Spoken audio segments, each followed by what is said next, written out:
Live from WTVO 17 and your home team. Eyewitness News at 5 starts now. Illinois lawmakers review a controversial bill. Members of law enforcement share their views as reform could be on the way.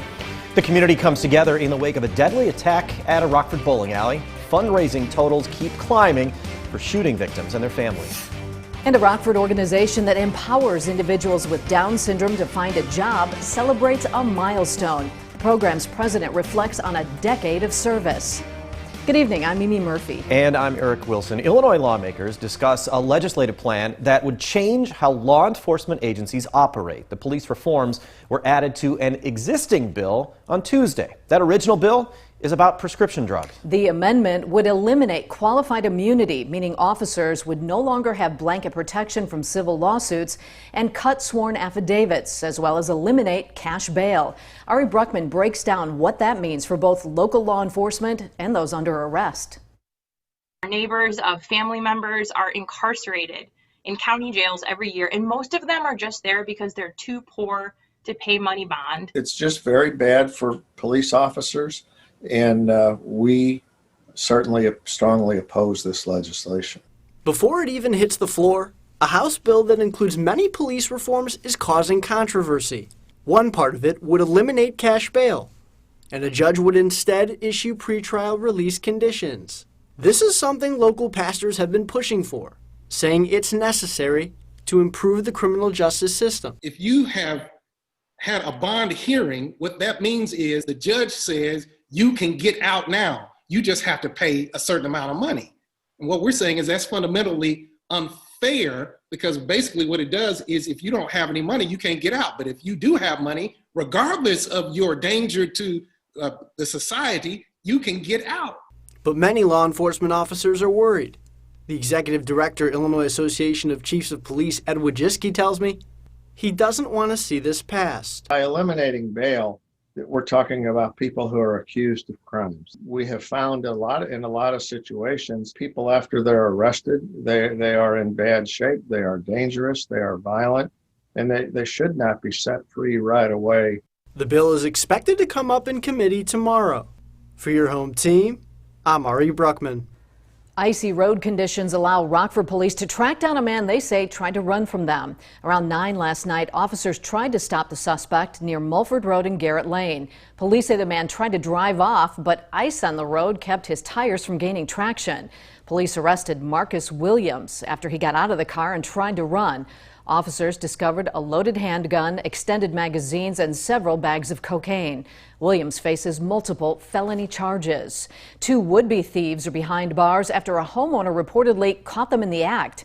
Yesterday, just before 11 a.m., investigators were called to a home on Custer Avenue near Huffman Boulevard. The homeowner told police they returned to the house and found 2 men inside. The suspects ran away. Officers located Kai Thomas and Roger Peasley nearby. The pair face burglary and trespassing charges. They're being held at the Winnebago County Jail.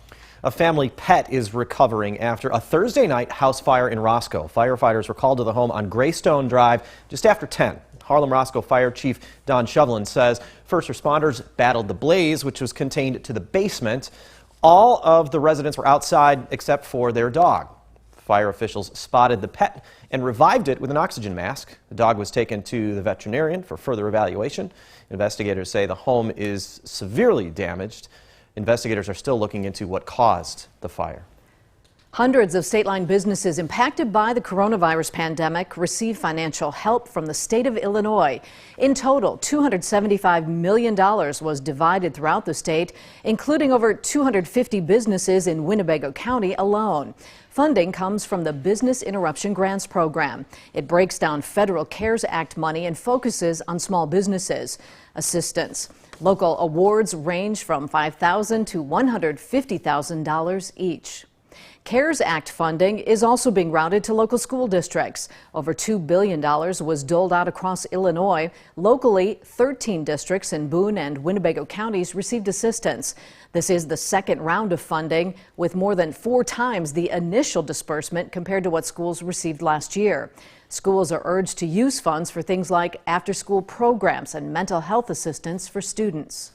A Wisconsin school takes an outside-the-box approach to address coronavirus concerns on campus. Last April, Beloit College launched a plan to help students navigate learning interruptions. The program is called MODS. Each semester is split in half. Students take 2 courses in the first half and 2 in the second. Administrators say shorter class schedules means less risk for large COVID outbreaks. Classes are held in person and online when needed. The learning style gained national attention and has been adopted by several other schools. Last month's mass shooting at Don Carter Lanes shocked the Rockford community. Support for victims came pouring in just hours after the attack and hasn't stopped. Miracle Mile Rockford says its care fund with Illinois Bank and Trust has raised more than $27,000. GoFundMe pages have exceeded $21,000. Don Carter owners thank the community for the donations and prayers. Both fundraisers are still active. Find a link to them at mystateline.com. Rockford's chapter of a nationwide organization celebrates a decade of service. Gigis Playhouse opened in 2011. The program empowers hundreds of individuals with Down syndrome to participate, and they're matched with educational, therapeutic, and career-minded programming. Gigis Playhouse, Rockford president, says it's rewarding to see people realize how successful they can truly be. We will continue to grow our Gigis University and the opportunities in our community for employers to be willing to give participants and families and loved ones with Down syndrome an opportunity to hold a job. Throughout the program's 10 years, Gigis Playhouse services have always remained free. A cold forecast, that's what the Rockford Park District calls for to pull off a favorite winter event. The 35th annual Illinois Snow Sculpting Competition, scheduled to start January 20th, has been postponed a week.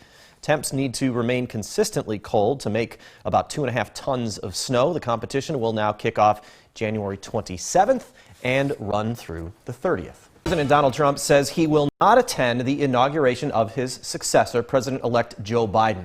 Trump's announcement comes as calls for impeachment grow. Wednesday's deadly riots have also claimed another life. Authorities now confirm a U.S. Capitol police officer was killed in the line of duty after being attacked at the Capitol. Alexandra Limon has more. She keeps you connected to the nation's capital. The Washington Metropolitan Police Department Homicide Unit and the FBI are now investigating the murder of U.S. Capitol Police Officer Brian Sicknick. Our sympathies and our concerns go out to his family, and the people responsible should be held accountable. Officer Sicknick was attacked by rioters at the Capitol Wednesday. Police say he collapsed when he returned to his office and was taken to the hospital where he died on Thursday. Congressman Tim Ryan says more than 50 other officers were also injured, and 15 were hospitalized after being attacked by the pro-Trump mob. I mean, these guys were hitting the Capitol Police in the head with lead pipes. A number of the injuries are head injuries. Some of those pipes and other weapons were disguised as flagpoles. In other cases, fire extinguishers were openly carried and used to attack officers and property. And they're terrorists, domestic terrorists. The difference here is this had the active encouragement of a sitting president of the United States. U.S. Capitol Police Chief Stephen Sund announced his resignation Thursday. Lawmakers want investigations into the lack of preparedness and failure in intelligence gathering because right-wing groups had publicized threats on social media prior to Wednesday's attack. In Washington, Alexandra Limon. Now, your first warned weather forecast with Chief Meteorologist Candace King. Nice to be able to see out there this evening. A live look with our Mercy Out Sky Track camera overlooking the Rock River here in downtown Rockford, kind of looking up to the north and to the northeast. We've got the cloud cover, but very limited on that fog. And that's going to be the case going into the weekend. There might be a little patchy fog from time to time as we go through these next couple of days. But the big story will be the cloud cover and really little range in our temperatures here through the next few days. Numbers right now still in the upper 20s and low 30s from 31 degrees in Rockford, 25 in Belvedere, 30 in Janesville, 28 in Freeport. But you notice the wind chill factor in a couple of spots down in the teens. So today has definitely had a chill out there because that wind this afternoon has been coming from the north at about 5 up to 15 miles per hour. Our weather watcher Mike just north of Forston there in Ogle County, 27 degrees. No fog, but we've got the cloud cover. And and unfortunately those clouds are going to stick around over the next couple of days. We might break them up just a little bit Saturday, maybe late in the day on Sunday, but don't hold your breath because you're going to be holding it for a very long time on that cloud cover really clearing out here going into early next week. Today, temperatures were in the 30s. We're actually getting into the point here of meteorological winter where we're at our coldest point. Climatologically speaking, average highs at 29 degrees started back on the 6th and will last through the 15th. So I guess technically we're kind of at that coldest point.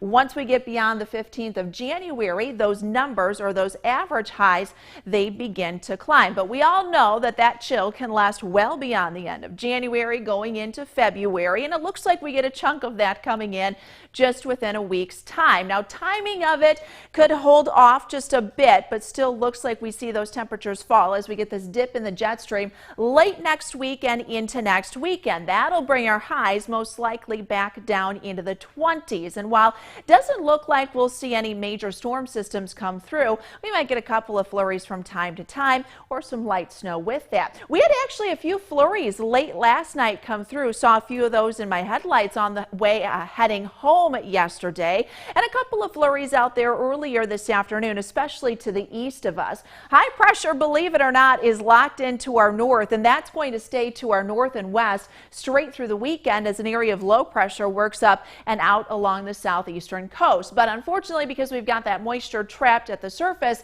that high pressure system isn't going to do much to really work to clear us out. So here we go through the morning hours tomorrow.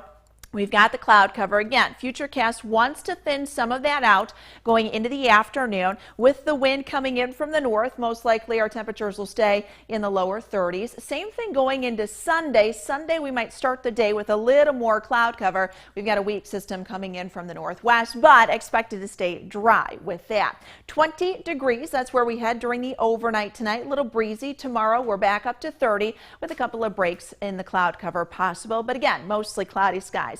Holding out hope that we'll see some sunshine. Well, I've got mostly cloudy icons all throughout the next 7 days. Temperatures will get a little nudge, guys, by the middle of next week, Wednesday, Thursday possibly, but temperatures actually will drop down into the 20s. Those should be the low 20s here as we head towards Friday afternoon. Cloudy skies for us tonight. Our first WARN interactive radar brought to us by Rockford Auto Glass and More. Might see a flurry or two, especially to the east later tonight and during the day tomorrow, but a mostly cloudy sky expected as we go through the weekend. Temperatures today made it into the low 30s. Will stay in the upper 20s, low 30s going into the weekend and even early next week. We may see a little bump in the numbers Wednesday, Thursday, but a cool down expected late next week. All right. Thanks, Candace. And thank you for spending a little of your time with us. Stay safe.